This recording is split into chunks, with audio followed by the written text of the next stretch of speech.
Ang syudad sa San Carlos may pahigayon na usab sa tinuig nga pagpananom ug kahoy nga gihimo niadtong Hulyo 4, 2013 didto sa Sitio Medina, Barangay Rizal.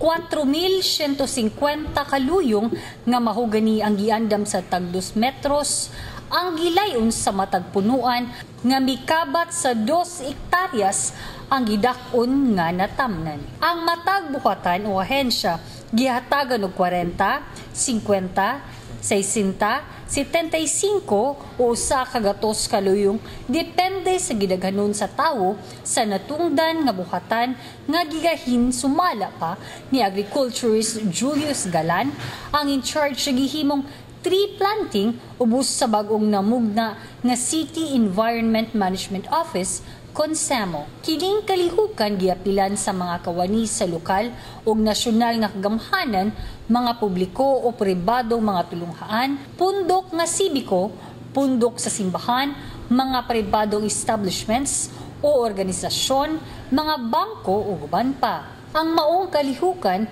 mo ika-33 na nga pagpananom nga gibase sa kamanduan sumala sa gimbutan sa SP Resolution Number 38, Series of 1980.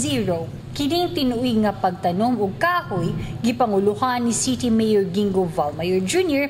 kinsa nag-awhag sa tanan pinaagi sa usa ka Memorandum Circular Number 8 niadtong Hunyo 28, 2013 sa pagtambong o pag-apil niining annual tree planting. Siya nagpahibalo nga adunay gihanda mga libreng sakyanan alang niadtong walay mga service vehicles gikan sa City Hall hangtod sa tree planting site ug pagbalik. Ang buhatan usab sa SEMO magbutang og mga tawo bilang maintenance sa pagtino nga mabuhi ang mga gipangtanom nga mahogany seedlings sama sa pagpunas sa mga namatay nga giluyong ug pag-atiman sa pagbisibis matag adlaw niining gipangtanom nga kahoy.